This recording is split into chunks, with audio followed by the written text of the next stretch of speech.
Okay, looks like we are live, and I believe we have about 13 people so far coming into the room, 14. I hope everybody's having a great night tonight, and we are going to wait for you to come on in and say hello to everyone. Let me just type hello. Okay, let's see. I see Nicola and Rebecca and Sylvia and Earl and Spencer and Lance. All right, we're filling up. So I'm going to get the presentation rocking and rolling. We are glad to see you all here. Bring this over.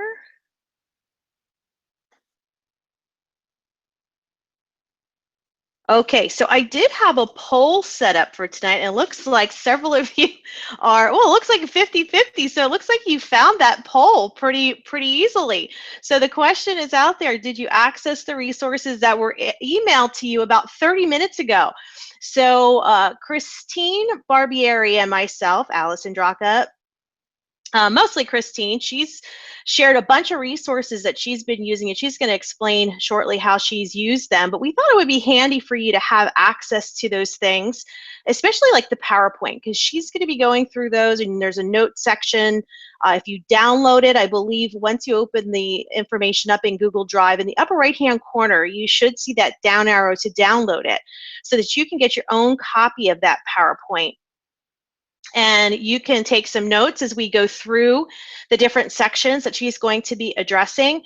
And then the other nuggets or gems of information we'll touch base upon and how we're thinking we could utilize those, and or how Christine has utilized those, and then some other things that you know, moving forward and practicing this presentation, and how that can be helpful for you, or for all of us with trying to get out and to do these road shows. So hopefully you've accessed those presentation materials so far. And what we had planned for you tonight, we were looking at basically these three objectives, and just to quickly touch base on them, just so we're all on the same page. Wanting to really provide a resource for an introduction to Ubuntu Contributionism for all. So a lot of us who have found Ubuntu Contributionism came to it through Gaia TV, so we all have certain interests in mind. But this presentation, as Christine will describe, will be for anyone who may not have experience to the ancient civilization technologies that Michael Tellinger has spoken about. So that's what really struck Star and myself about Christine's presentation, is that it has this very it's a very informative feel, and it's really for anyone to get to dip their toe into what Ubuntu contributionism is. The next thing we wanted to do, or one of our objectives, is to provide a forum for you to connect with others to practice. So taking this information, maybe you've never done a presentation before, maybe you're just thinking about it, maybe you want to do it for one other person, but you want the key talking points, or maybe you're really super duper excited and you want to get out there in front of a bunch of people and give them an introduction to what this is. This is where you can get started for sure. And then finally, the last point, and we have so much momentum, beautiful momentum behind Ubuntu contributionism now, but to continue that momentum in the United States and beyond through this very specific area of local presentations. So with that said, that's what we were thinking about, or how we focus tonight. And where our agenda will lead us is we just want to go over a couple key points before Christine will get into the presentation. We're going to try and keep this around an hour. Hopefully, if we go over, it's not going to be much more, because we appreciate your time. But we want to start with the one clear voice. We want to talk about where you could, air quote, advertise your presentation if you wanted to do it for a larger group. We're going to take a look at that sign-in sheet, and that's something that's found in the Google Drive folder. Christine's actual presentations, resources for participants, and some of this might be a little bit different of an order than what it's listed here, and then how to find a practice partner. So I think all of you look really familiar in the list of participants, but just so you know, the way Webinar Jam is set up, it's not very flexible in that it doesn't allow speakers to hop on and off the microphone. So what we're planning on doing is, as Christine goes through her presentation, I'm going to try and keep up with the chat box questions, and then anything that's left over, we'll take that at the end. But we'll try and get your questions answered as we go, because we know that that's when they're most impactful.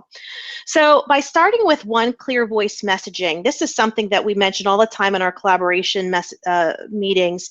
As we continue our journey and we're sharing our knowledge about Ubuntu contributionism, it's critically important that we message the Ubuntu philosophy very clearly and consistently. So we want to maintain that one clear voice. So one of the important key pieces that we say to our state delegates, to anybody who's kind of out in front and sharing the knowledge about Ubuntu contributionism, is that we highly encourage you to take a look at the book if you haven't already, Michael Tellinger's book, Ubuntu Contributionism. Because if we can keep that message the same and consistent, there won't be any confusion, or it won't become gray with maybe other I don't know if the word is initiatives, but other things that are going on in the world. We can keep this very clean to what Michael has presented in the book. One other thing, and I can put this in the chat box, is that we have on these lines, and I'm going to quick pull this up and see if I can pop this in the chat box for you. But we have a website here of all of the different resources that have been compiled so far by all of you who has said, you know what, I really want to create a flyer for this or for that. I want to hang it up in my grocery store. I want to take it to the natural health food store and hang it up.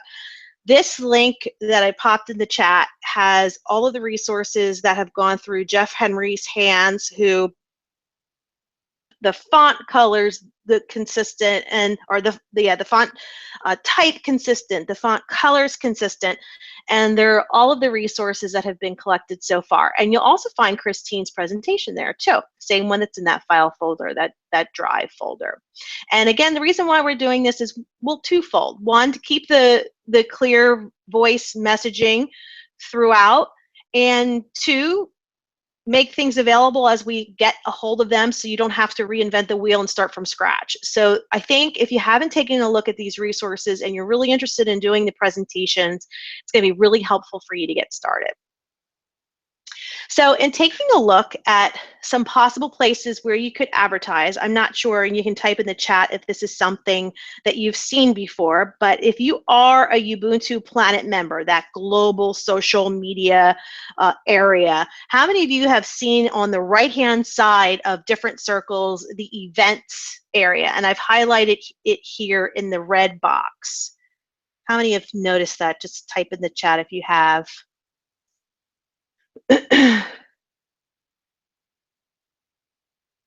Okay, I think it's just coming up slow.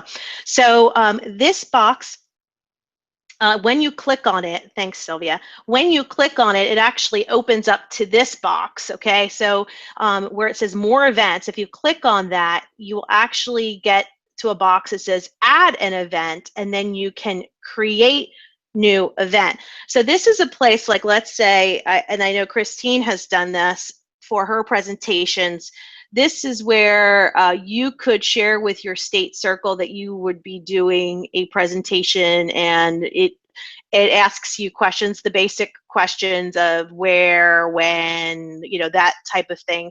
And then it begins to list on the side panel of the different circles. So I'll also make this presentation available in that file folder, so you have reference to it if it's something that you'd like to consider in the future. Oh, Lance did it for you. It's super, super easy. Couple clicks, couple bits of information, and it's ready to go.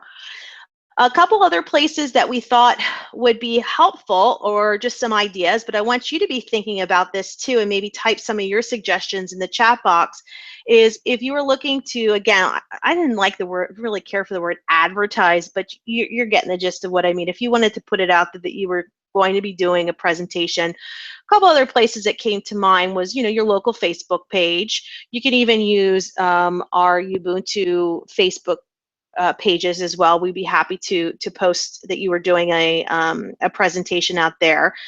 I know in my area, the holistic alternative health centers are very like-minded and would love to allow free presentations to come through for other people that are in the area and also have similar interests. Unity churches also come to mind. I'm not sure if anybody else has any other ideas that they want to type into the chat, and I'll record those and add those to the notes of different places. And of course, I think where I'm going to start is probably in my living room. I didn't put that up here, but I'll probably give this a go, maybe for some family members in my own living room.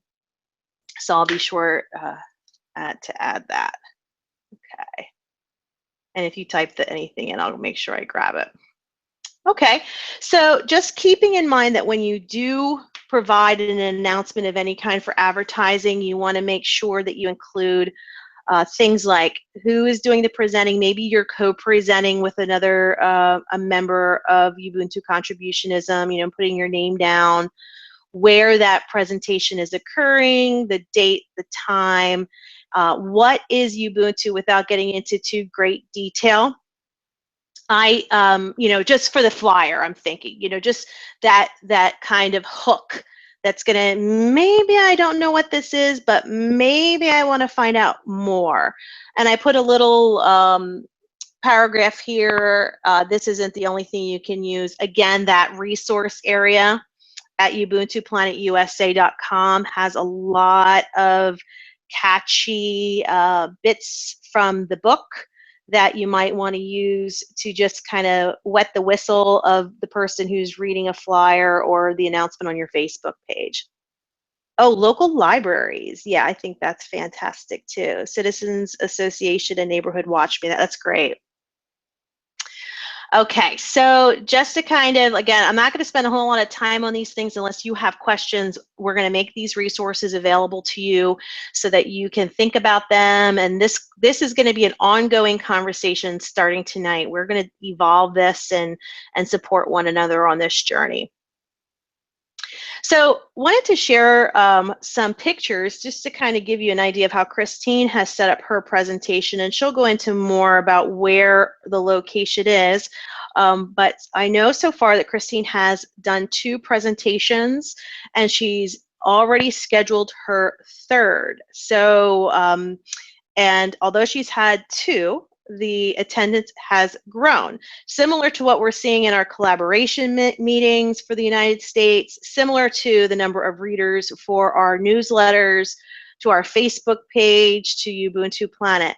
I think it's just that natural progression of getting the word out and more people just becoming aware and wanting to be a part of this, of our movement, of this movement, because it is our time. It is our time for this. So. And we can pull these pictures up again for you, Christine, as you get into the heart of your presentation. And then if, one of the things that I also wanted to include here is, if the idea of presenting kind of really, gets you nervous, that there are many, many different ways that you can get tips on presenting. There's websites, there's YouTube's videos that are helpful. But again, I think the most important thing is, it's the 3rd bullet here, is just take baby steps. Maybe, work with your practice partner at first. Maybe do this for one other person. Think about it, reflect on it. How would you do it different? Do you like your tone of voice? Are you coming across as relaxed? And even maybe watching how Michael Tellinger has presented and kind of his posture, how he presents. He has a very relaxed presentation way he presents things, but very effective. Just kind of play with that a little bit until you're comfortable and ready to go. But be yourself and ask for feedback. And I think that's how we'll all grow together in doing Ubuntu Contributionism presentations. All right. So now, if you have any questions, you can certainly type them in.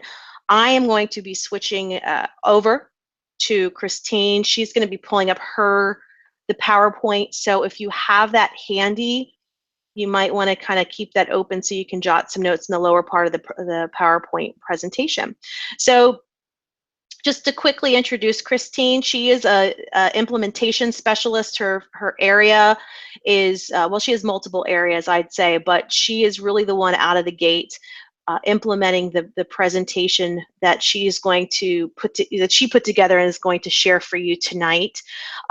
Please ask questions, take notes, provide feedback.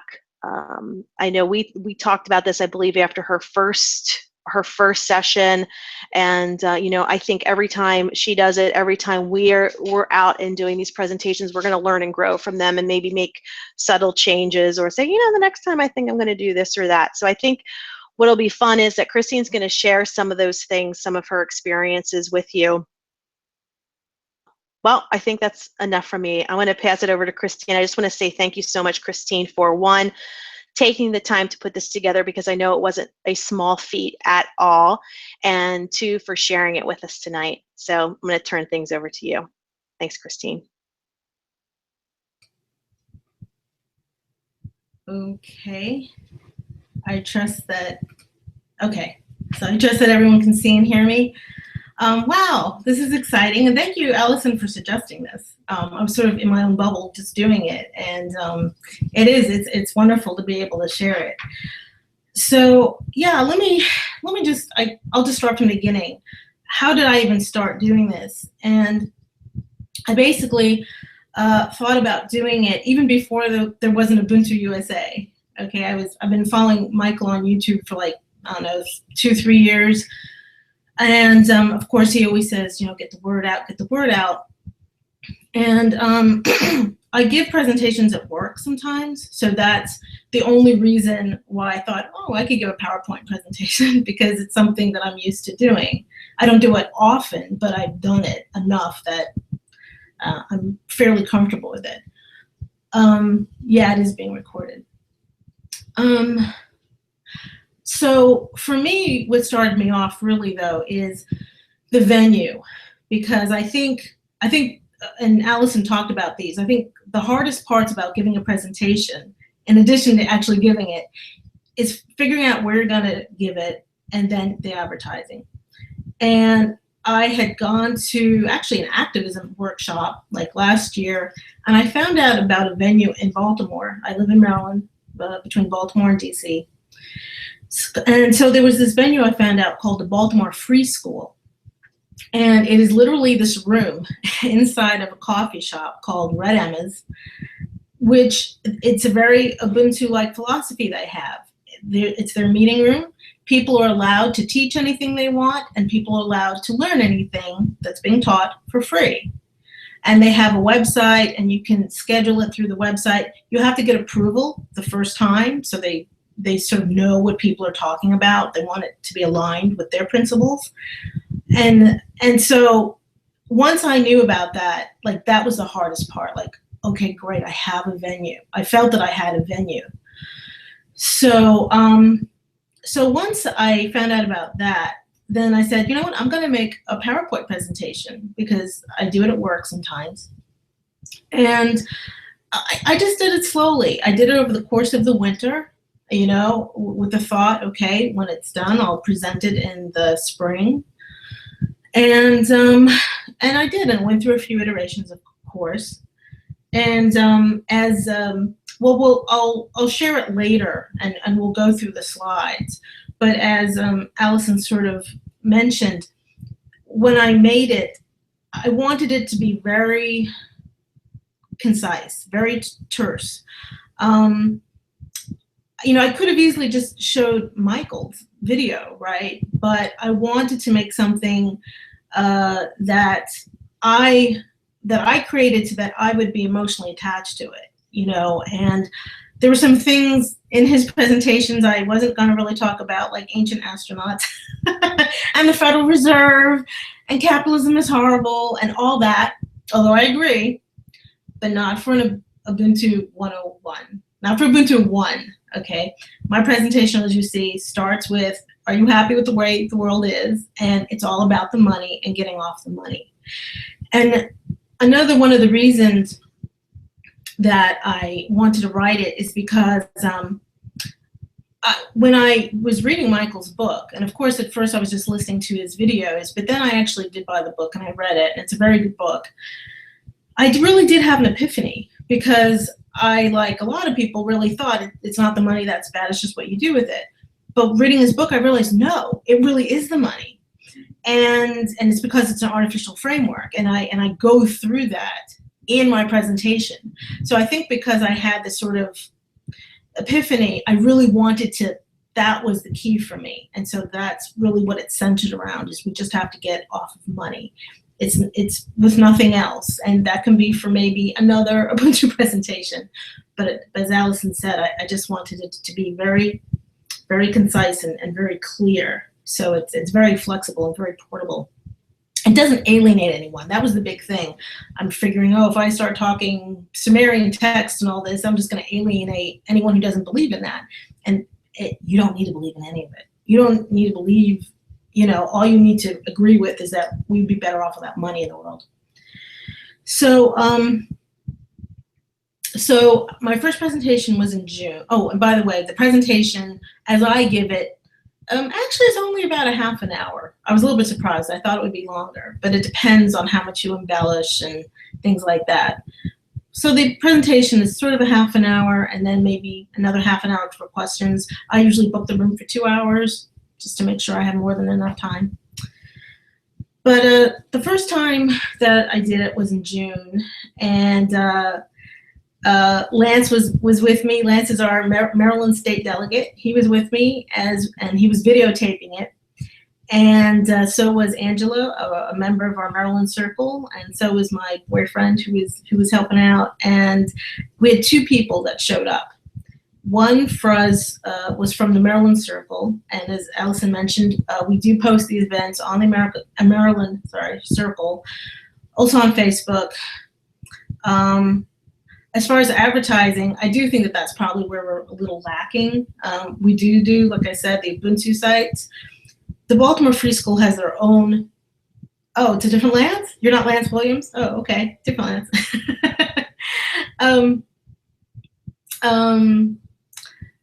The Baltimore Free School has their own website and has their own, mailing list or schedule of events.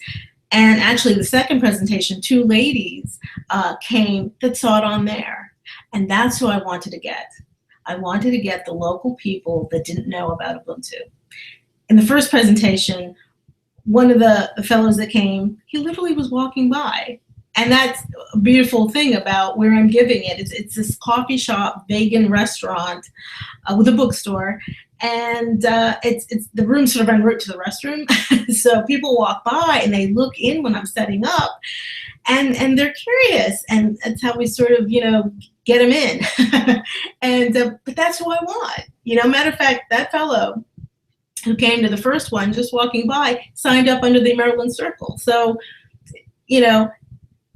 I do have to say that you need to really just surrender how many people come, especially when it's a cold sort of presentation like these, where you advertise and people will come as they come. And even though they're supposed to register on the website, on the Baltimore Free School website, they don't.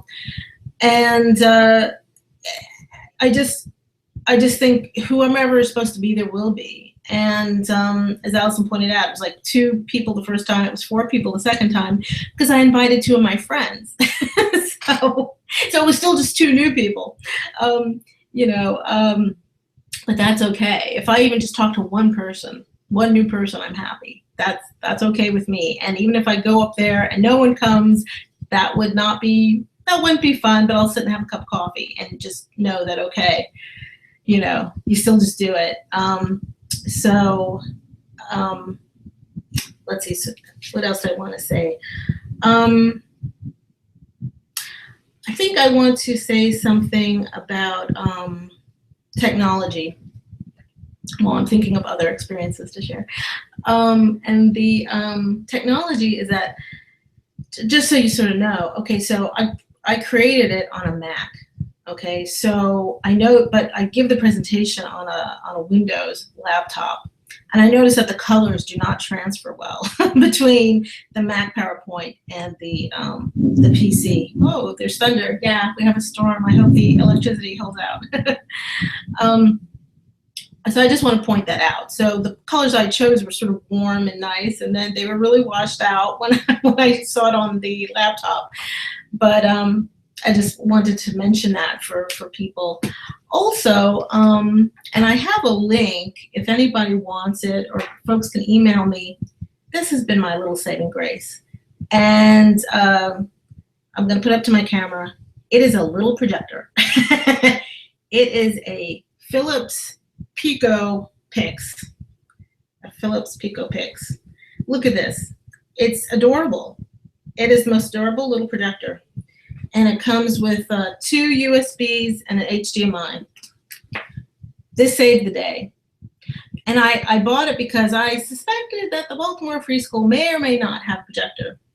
They did, but it was very old and it didn't hook up into my laptop. So I was grateful that I brought this. And I chose it because it got very good reviews online. And it's very small to take with me, and yeah, it saved the day. You probably didn't notice in one of the pictures that Allison showed, but I actually have it propped on a tissue box, and thank goodness that they had a tissue box in that room because I needed sort of get it over the laptop to project on the wall. But there are going to be logistics when you go into any new venue, and you know, I just want to point that out. And every new venue is going to be different. But I also want to just comment and say that besides bringing along my own projector, I do have the presentation on a stick, just in case if I ever get invited to actually speak somewhere that has a computer and projector set up, I can just give them the stick rather than having to, you know, plug in my computer. So I have that. I have my computer, and I do have a printout that I carry with me, because that's the fail-safe. That's the projector doesn't work, the computer doesn't work, then it's going to be story time, and I'm just going to whip out the paper version, and you know, it's going to be show and tell. So you do have to have backups if you're going to go out and give these presentations. Let's see. I have I'm sort of. I think that was pretty much sort of about it for right now. I just want to sort of just comment that, so this presentation that I created, I mean, feel free to change it for yourself. Not so much the actual Ubuntu parts. You'll see, and I'll point out, we're going to go through it just slide by slide. I'm not going to give the presentation, but we'll sort of go over the slides. And I'll sort of just explain a little bit like what I talk about and why I included it and all that sort of stuff. And what was it just saying? Oh yeah. And you'll notice a lot of it is taken from Michael Tellinger's websites, because that's what I did, because I wanted the message to be pure. Okay, so I cut and pasted it from his websites, and stuff like that shouldn't really be changed. But the other stuff, the quotes, the pictures, things leading up to the Ubuntu part, it needs to be emotional for you, because that's, I've been getting a lot of compliments on my presentations because I created it and it's like mine. I included things that meant something to me. And of course, it's a topic that I'm passionate about. And so when you take this, make it your own, you know, change the things to make it your own. Okay, so Allison said that we'll do questions at the end. So I will start sharing the presentation and sort of go into it. This is my first time sharing anything. Let's see how this works. All right.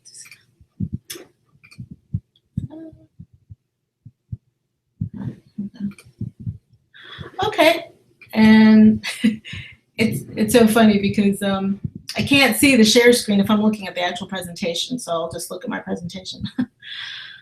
Oh, this is the end. Okay, it's a PDF. Okay, So, okay, so this is, of course, is the first slide.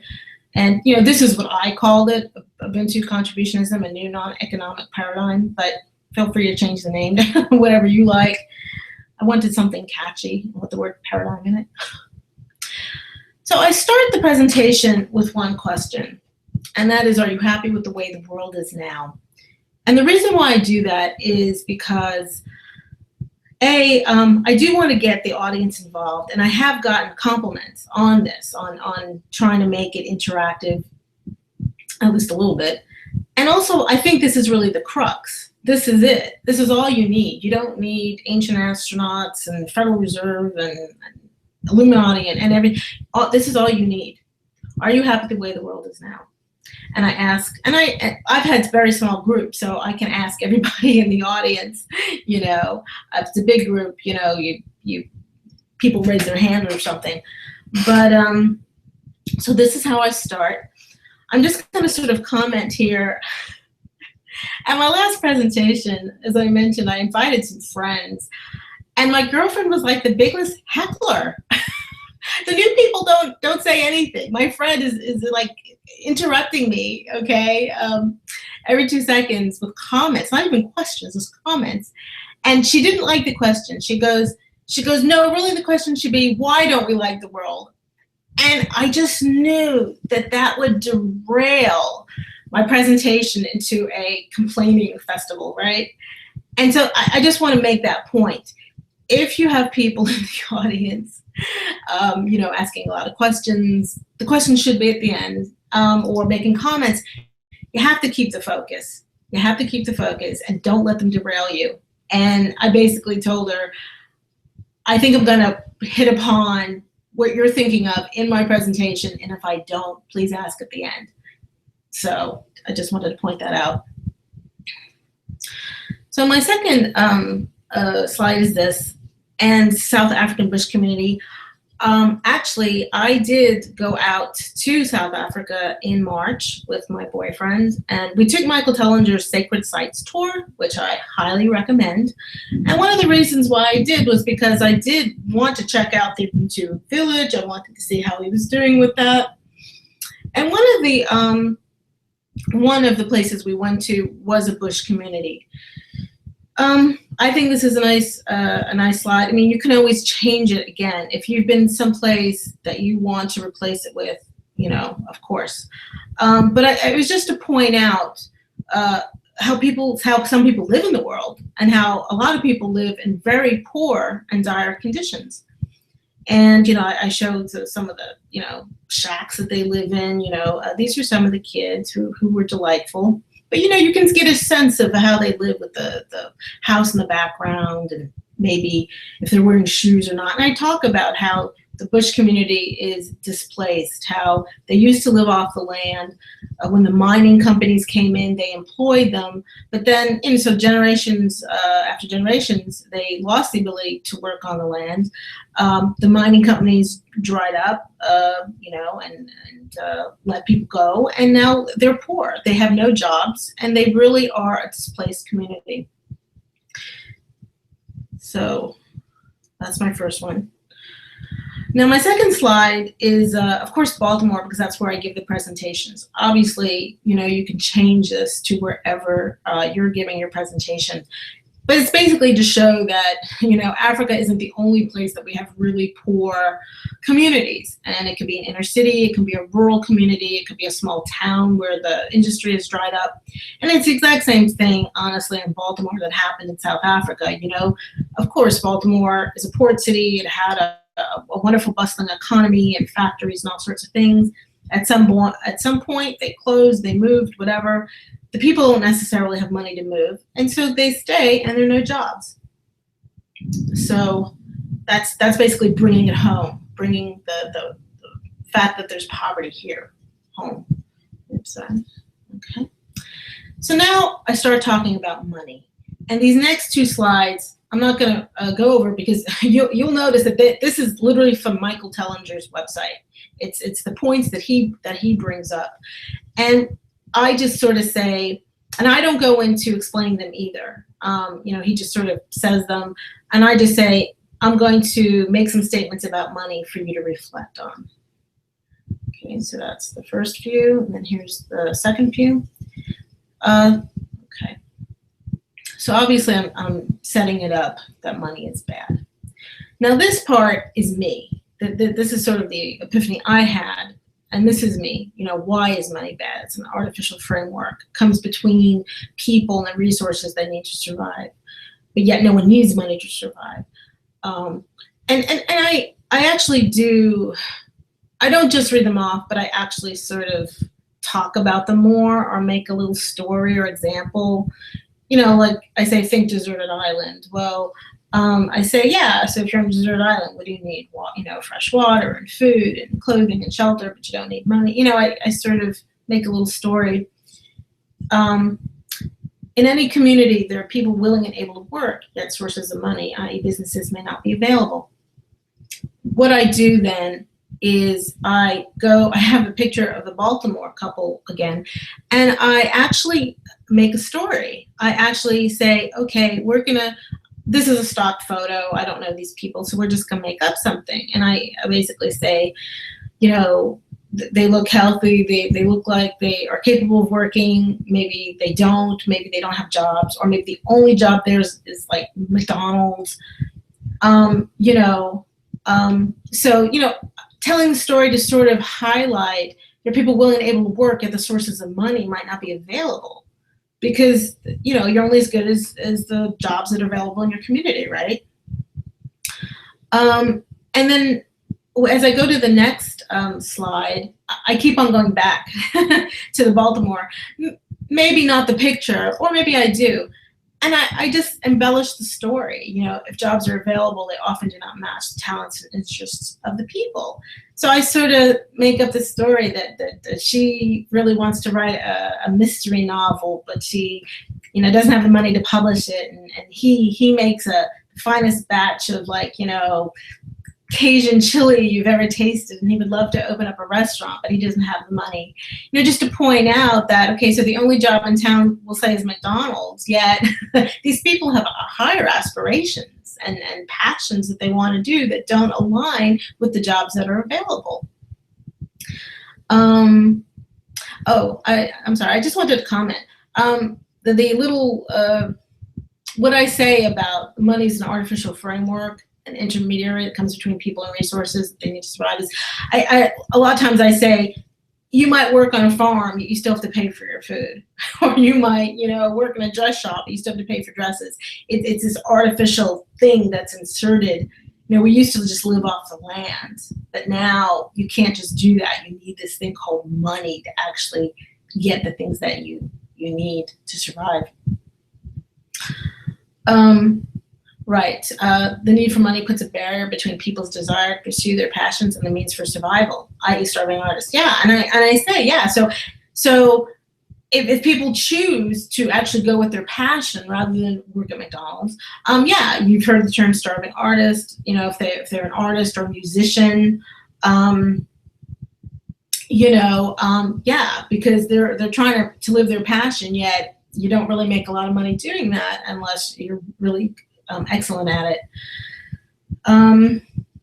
And then the need for money interferes with people's access to resources to achieve their goals, you know. And I go through like each one, and I, you know, not in great detail, but just say like business, and I'll allude to, you know, I talked about how the couple in Baltimore want to start these businesses, but they don't have the money. Or there are people that want to go to college, but don't have the money. Or even worse, there are people that need health care. They need prescriptions, or they need preventive care or surgery. And if you don't have money, you don't have the insurance, people die because of that. I talk about charities and all the all the junk mail I get with all these charities asking me for money. And they're all really great, you know, whether it's animal shelters, protecting the environment, protecting wildlife, children's hospitals, you know, whatever. They're all really great things, and they never get enough money, so they're always, you know, asking me for it. And then, of course, there's research, scientific research, right? Research into cancer, research into free energy, research into whatever that doesn't get the money it needs because of corporate interests. So, you know, feel free to say what you will about those. So this is a slide that I added because it's something from my experience. You can remove it. You can add something from your experience. Again, make it your own. I added this because I was in Italy like a year ago. And when we were there, we saw these immigrants who were just selling stuff on the street. And it really bothered me. And it bothered me because I don't know how long these people are out there. I say, 8 hours, 10 hours, 12 hours a day, who knows? Just trying to move, really just trying to sell these things for some company, right? Whether it's this guy selling umbrellas and ponchos and these other guys are selling, knockoff bags, or I saw people selling toys, whatever. And I'm just thinking, you come to a new country and this is what you do. You're forced to stand out there for hours a day just to sell stuff for somebody. That's a waste of a life. It's a waste of your breath.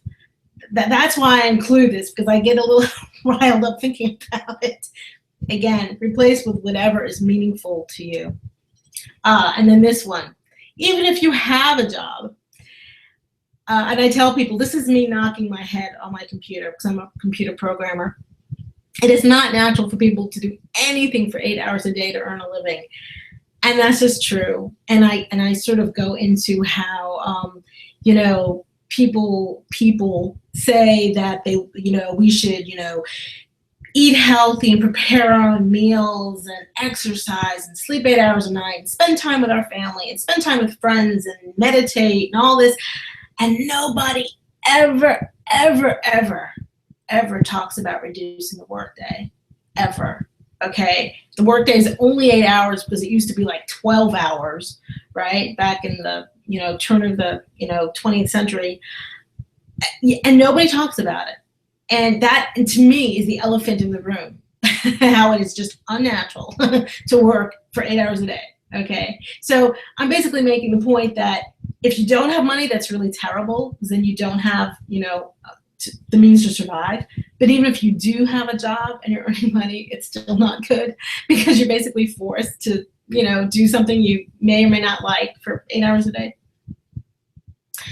So then I started with some quotes, and I absolutely adore this quote about the 21st century as 15-hour week will suffice.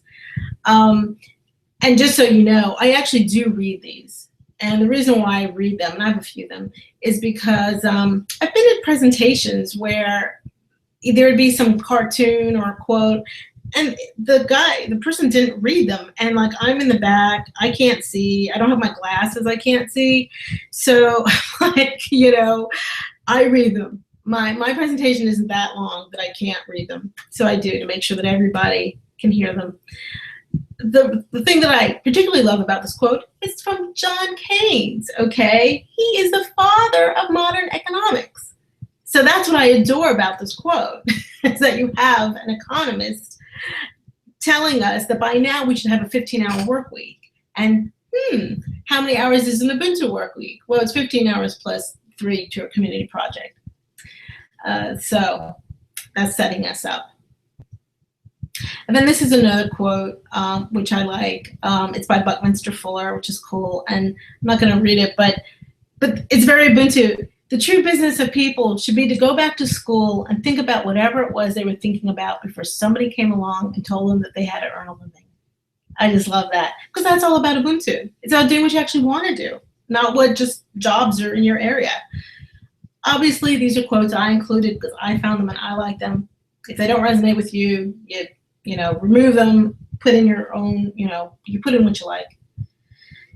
So now it's to save the day comes Ubuntu. So this is about Ubuntu philosophy. And I think it really sets it up about how, I'm not going to read it, but just how about, it doesn't have to be about competition. It could be about cooperation. And this quote, I was really happy to find this, but I first heard about it in a movie. And the whole thing about this, as explained in the movie, was that, this guy comes to Africa, says, okay, have a race, and whoever wins will get some, fruit or candy. And so the kids all hold hands and run together so that they can all share in the goodies, which isn't something that a Western child would think about. And that was the corollary in the movie, is that this anthropologist did come to the West, and he said the exact same thing. And of course, as we all do, we line up, race, and one person gets the treats. My point is that competition is learned. Competition is learned. Cooperation is learned. Actually, cooperation is really it's really more basic to us than competition. That is learned, okay? It is not innate. And so that's sort of the point, that if you're not taught to be competitive, you won't be. Okay, so now I finally get to, well, not quite yet. Okay, so now we're still talking about the Ubuntu definition, right? It's not good for everyone. It's no good at all. I talk about that it's an African term meaning humanity to others. And again, just what I said before, that cooperation instead of competition is our natural inclination. And then I talk about indigenous communities and how they are cooperative. There's no money, barter, trade, and everyone does his or her part. And I'll actually stand in and I'll say, okay, so think about maybe a Native American tribe or an African tribe or a South American or an Australian Aboriginal tribe. If back then, you had the young men would go out and hunt, and the young women would, pick berries or farm or, whatever.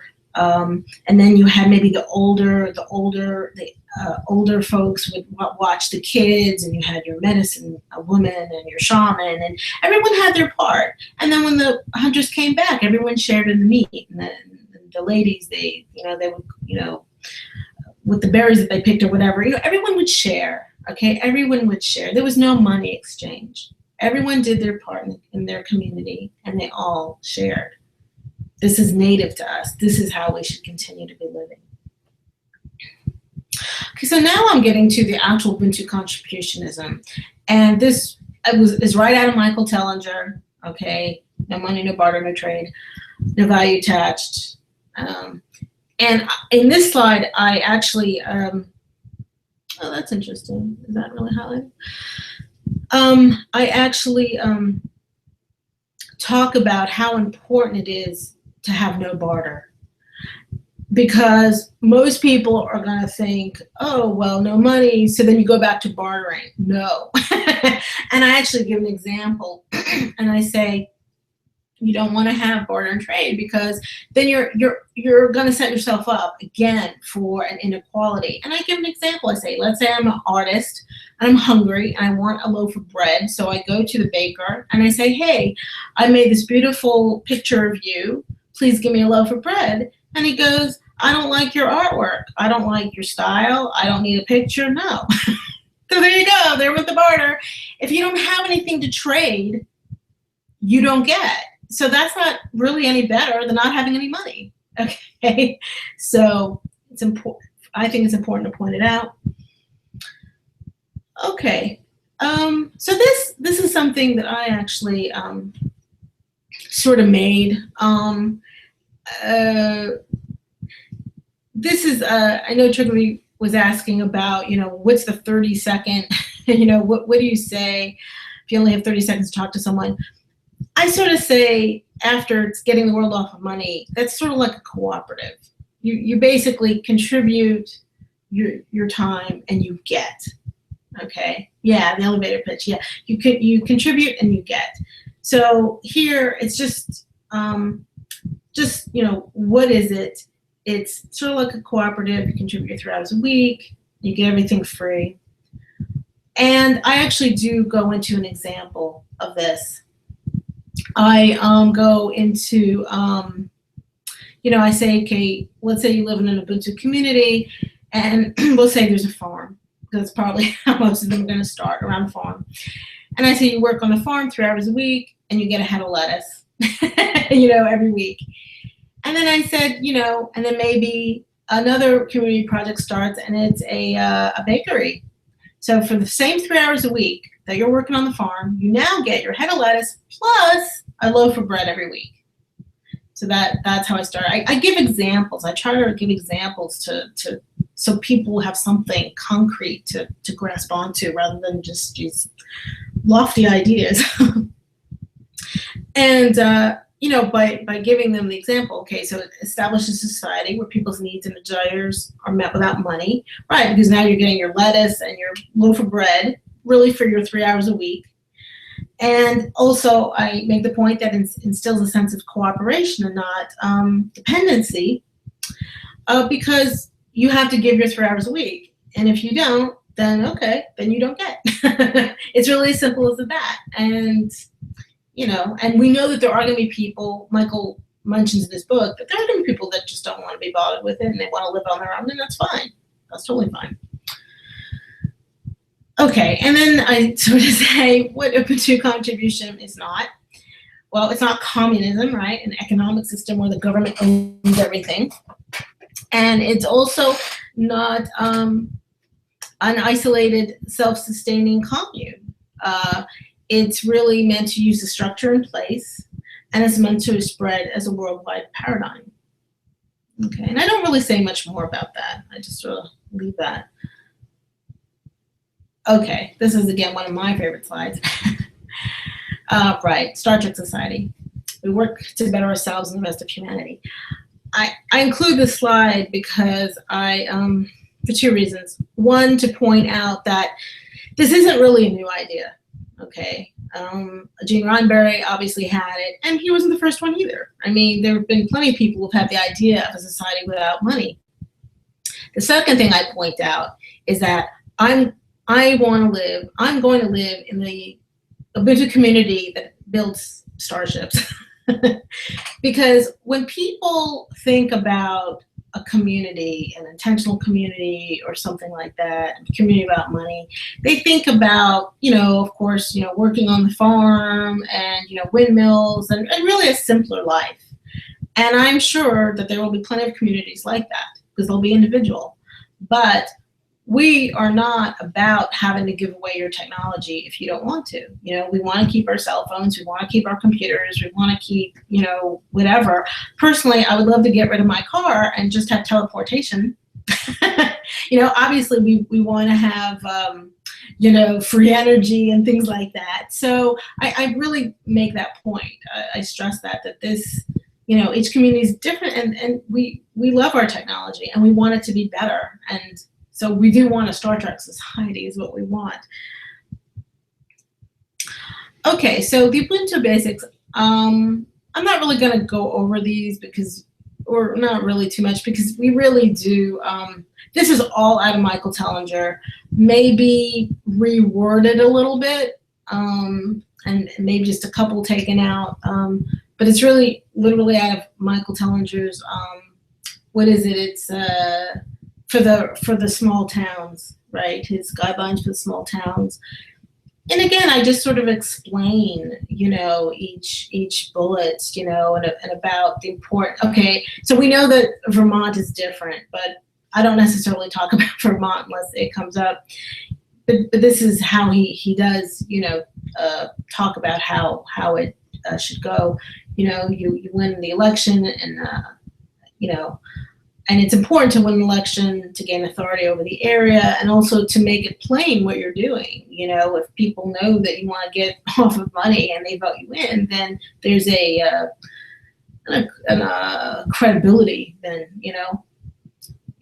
I talk about the Council of Elders and how it's an openly elected group. So somebody mentioned that, well, some towns already have like a council, and yeah, okay, it might change per community, but again, I'm just going by Michael's guidelines. I feel that it's important to start out pure because we know we're going to digress, which we've already sort of done. So you start out pure, and then you see how and when you're going to digress.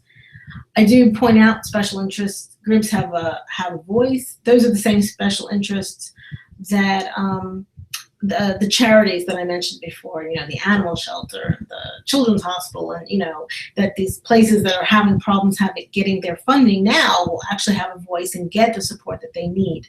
I also changed the word. Michael uses the word minority, but we know in the U.S. minority means something different. Okay, so I changed it to special interest groups.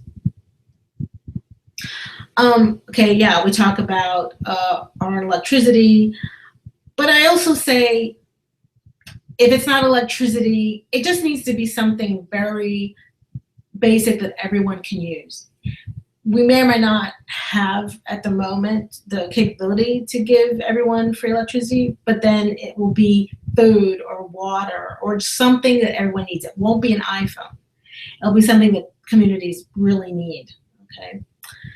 Community projects, yeah, and basically I just talk about them. I just mention them to show the breadth, that it's not just the farm and the bakery and the dairy, but you can have your sports facilities and your healthcare and your engineering and your, that there's a breadth of these community projects. And of course, if they're initially funded by the government budget for the town, if you're the mayor. Okay, and right, so of course, everyone's asked to contribute 3 hours per week to these projects. And then this allows everyone to keep their jobs and participate in the transition phase. And of course, eventually, as more people participate, everything we need to live will be provided by the community projects for free. And so I go back to my example before where you have the farm and the bakery and you work your 3 hours at the farm. And then I say, well, okay, now we have another project, which is the dairy. And again, for your same 3 hours at the farm, you get your head of lettuce, your loaf of bread, and now your gallon of milk. And then I said, if you get bored of the farm, you can, now work at the dairy for 3 hours and get more. It's just an example. Again, I feel that examples are really important to really, make it tangible what we're talking about. Okay, and of course, the key to this, the goal is to produce at least 3 times as much as what we need. Sell the 2/3 surplus to neighboring towns at a fraction of the price. And of course, the key to success is free labor, right? And, right, so I just sort of stress that. Okay, I do talk about distributing the money in thirds. The reason why I go into this detail is to show them that we do have a plan, that this really isn't just an idyllic, pie in the sky. We actually have a plan. And maybe when we actually do it, it won't quite work out the way that we plan, right? It probably won't, but at least we have it. We have a guideline. So that's why I go into this detail. The one thing that I do leave out is I do leave out the part about if you have a business, like that that becomes a community project, that I think the community gets 2/3 and the owner of the business gets 1/3. I think I left that out, and maybe something else, just because I just didn't want to go there. Like, that's talking about businesses and capitalism. Like, you know what? That's for Ubuntu too. For this, it's already getting long. I want to give enough to show that we have something, but I don't want to confuse people and give them too much. And of course, obviously, I mean, you could remove something if you think, that's too much information. And then, okay, and then I'll go over, how then they really, if you really have an Ubuntu community where you're not working outside of it, it's really 3 hours per day of your labor of love and then 3 hours per week. That's clear in the book. I know in some of his videos it wasn't as clear, but that is how he says it in the book. So I just wanted to make it clear, like, no, for 3 hours a week, you're not getting everything forever. At some point, when you quit your day job and are sustained by the community, it's really going to be 3 hours a day plus 3 hours a week. And I talk about, your labor of love if you're an artist or whatever. Because Michael talks about that in the book, how if you go to a community, you check in, and if you're an artist, they may say, we already have 5 artists, we don't need an artist, what else do you do? So you have to come with like your top 3 or 5 things that you want to do, and then finally they'll match you. I also talk a little bit about how it's a breadth of things in the community. Like, say if you're an older person, you're not going to be working on the farm, but maybe you'll be feeding the dogs in the animal shelter, or holding the preemie babies in the hospital. It's a whole breadth of things that you can do for your 3 hours, as opposed to just things that a company's going to want you to do to pay you. Okay, yeah, so, right, and then we invite all the healers, vendors, etc., scientists, to the community, right, without funding limitations, so they can come up with the new cures. And, and I talk about, just sort of like what Michael talked about, because they don't have the reins of funding, we might get someone who has an alternative technology that can cure cancer, and how many people would come to our community, or we might have, our community might build supercomputers or whatever. And then, right, in other cities and towns, we'll see how successful we are, and they'll want to do what we're doing, and it will be a domino effect to change the world. Okay, and then, so that's pretty much the end. At this point, I talk about want to learn more. Okay, so at this point, maybe, hopefully, I've piqued their interest, and they at least just want to learn more about Ubuntu Contributionism. So I tell them about the book. Somebody had actually told me that it's actually, at first I mentioned Michael more in the beginning, actually more in the middle when I mentioned Ubuntu Contributionism. Somebody else told me that, well, the movement that is founded by Michael, of course, but bigger than just one man. So have them sort of, at the end in the resources section. I'm like, okay, fine. But I talk about that. From this point down on, I actually have a reference sheet that which has a link to the book, and it has, all the websites that I talk about. So they don't have to scribble down, worry about scribbling things down. They can take it as they leave, and they have everything. So, right, so the resources, YouTube, I tell them how Michael has a million YouTube videos. The Ubuntu Planet, our website, of course, USA.Ubuntu Planet. And then I talk about how if you're already not only peaked and you actually want to get involved, or when you want to get involved after you've, listened to Michael talk about it, we do have a sign-up sheet, which, people sign in. I say, if you want to say that you have an interest or skill, we can get back with them. I tell them about the Join Now button on the USA website that Cheryl will reply if they want to join us. And I talk about the Ubuntu Planet site and how they can join the Maryland Circle, because we don't really have a mass email list. So if they want to find out about more events in our area, that's sort of how they have to do it. And then I end with this beautiful quote from Starr that we've all seen on the website. I think it's a very powerful quote, and that's what I end on, and I keep that up there as I'm answering questions. So that's pretty much it. I don't know if I should keep sharing this or not. Maybe I won't. So I guess we can have questions now? Yes, the one thing I just want to quickly go over is the things that were included in the shared folder.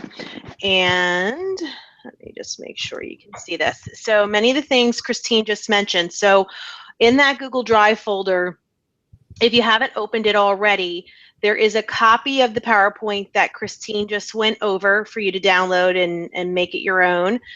There is the reference handout, and this is the one that has all the different links to how to access a book, to the Facebook pages, to Ubuntu Planet. So it's a nice print off to take along with you. There is a sign-up sheet, so you can either follow up with the folks, or if they want to come to your future sessions, that's the sign-up sheet. There's also a flyer. I'm not sure if you mentioned this, Christine, but it was a flyer that she used. It's a PowerPoint slide that she used to advertise. So she sent that along to me today, and I added it to this this folder. So all of these things, besides the partner practice sign-up sheet, are accessible and downloadable. This partner practice sign-up sheet, just to quickly go over this, this is merely an idea if you are looking to practice, find a practice partner. I have, and maybe this font is just a little too large. Let me make it a little smaller. But the idea being that, put your first initial, last name, the state, the best way to reach you, and then going straight across, then there is a space for partner number two's information. So you can come in here, add your name, see if somebody else needs a partner. Of course, you can be groups of 3, that's fine. Some ideas about how to go about partnering up. We have been using, I'm not sure how many of you are familiar with Zoom. Zoom does have a free version. It's a webinar tool. I think the only limitation for the free version of Zoom is that you have a 40-minute recording time. So if you do want to record, you might have to go in and out of sessions, like, leave the session after the first recording was done to go back in. If that's not something you want to take on, I know that you can go to Google Hangouts. You could record on your phone or your iPad and share that recording through Drive. There's all kinds of things that you could do and be creative with working with one another. So each of these cells you can type your information into those cells and, touch base with one another, just providing that resource for you if you do want to collaborate with another Ubuntu team member. So now I'm going to stop and see if there's any other questions that come up specifically about, I know there's some dialogue about Vermont, so I think we'll hold off. I mean, you can keep typing about that, but if there's any questions specific to Christine's presentation and how to get going, that's where I'd like to keep the focus of our questions. So please type away and we'll get those answered for you. I'm going to stop sharing. Lance asked a question, is there a place we can share images, etc., that others can incorporate in presentations? Absolutely. So Lance, if anybody has anything like that, Lance, is this Lance from South Carolina, Lance? I'm pretty sure that's who it is based on a couple of the comments that you made. I can give you access to put another, something, if you want to add to the folder, I'll give you those rights to do that if you'd like to do that. Okay, so Myra asked, what's the name of my venue in Baltimore? It's called the Baltimore Free School, and you can Google that and get their website. And it's in a left-leaning vegan coffee shop called Red Emma's.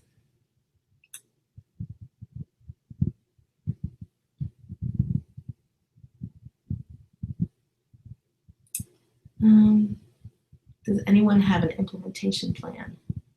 So that's a really interesting question, Peter. We have, again, you can email me.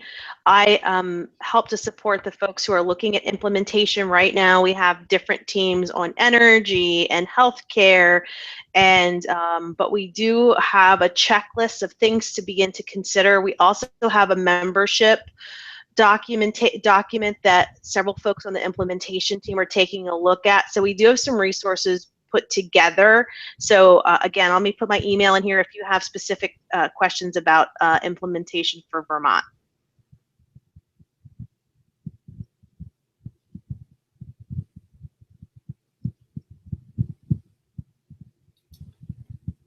Okay. Is that it? I don't see.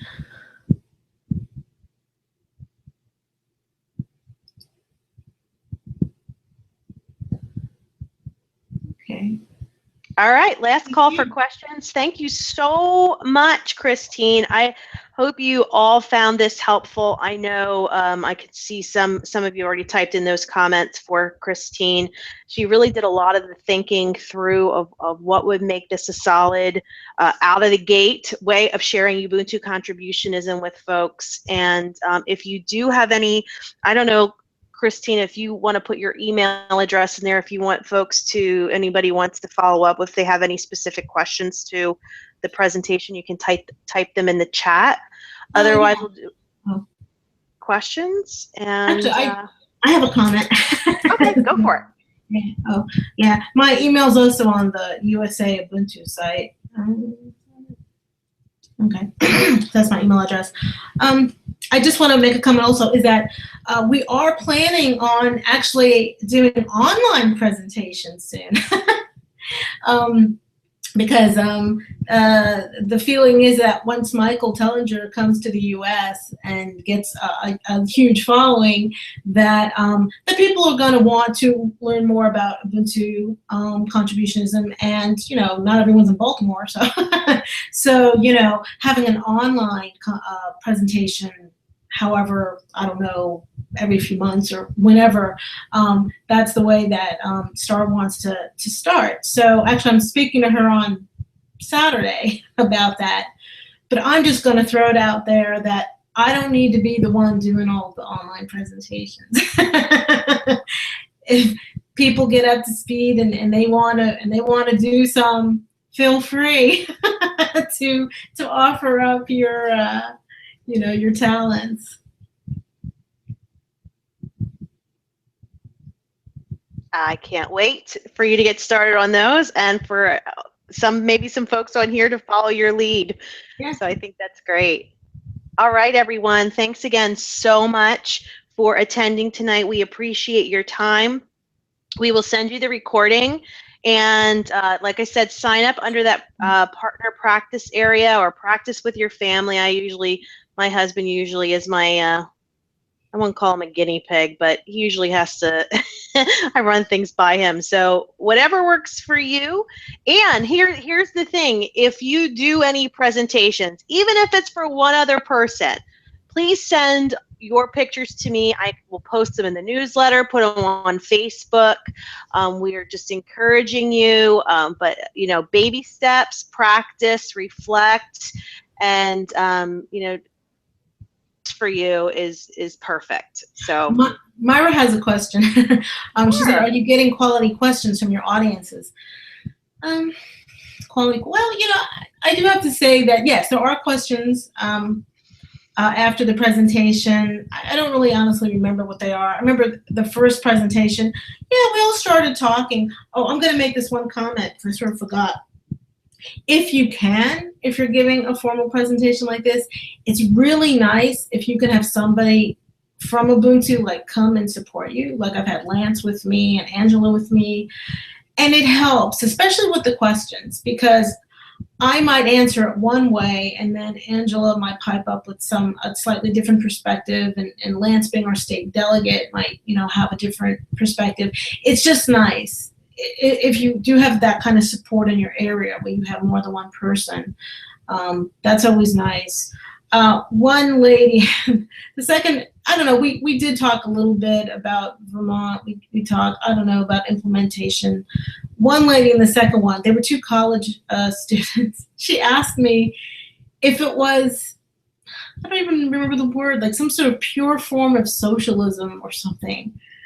And at first I said, well, it's not socialism because there's no money. But then my friend who'd been heckling me said, oh, but that she really means, or, whatever she said. And I'm like, yeah, that, you know what, if you want to call it that, fine. I mean, I didn't really know. So, sometimes you get things like that, like, who cares what it's called, but yeah, there's usually some sort of discussion at least, and we actually had dinner afterwards, so that was very nice. Right, yeah, if it's something like that, right. To be honest, I'm sure, but I'm happy to find out for you. Oh, I see. Putting together frequently asked questions. Yeah.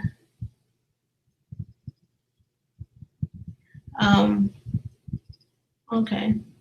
Heather mentioned radio interview. I don't really know.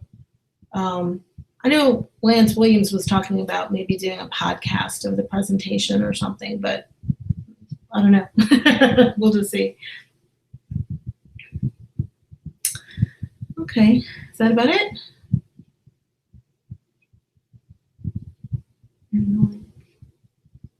Oh, you did one. Very nice.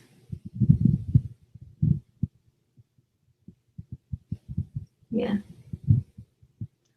All righty.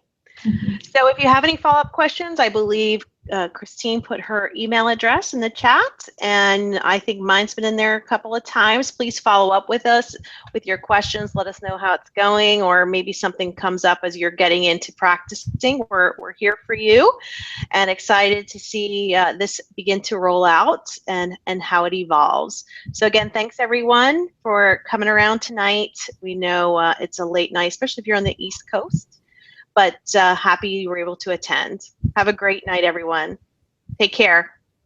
Okay. Good night.